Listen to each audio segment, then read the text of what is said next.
Hello everyone, এটা তো Sunday দুপুরের ব্লগ।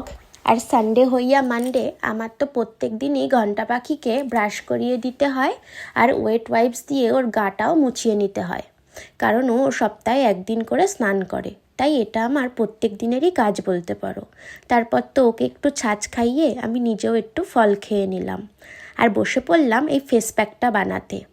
কফি, বেসন আর লেবুর রস দিয়ে আমি এই ফেস প্যাকটা বানাই।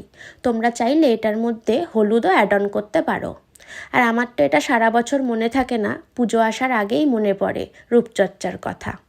আর কদিন আগেই তো পার্পেল থেকে ফেসেস কানাডার এই নেল পালিশটা চলে এসেছিলো, সেটাও পরে নিলাম। কারণ ওই যে এখন আমার সাজগোজের প্রতি মন এসেছে, সামনে পুজো না। আর কালারটা তো খুব সুন্দর এসেছে। তারপর তো দেখি ফ্লিপকার্ট থেকে এই পার্সেলটাও চলে এসছে।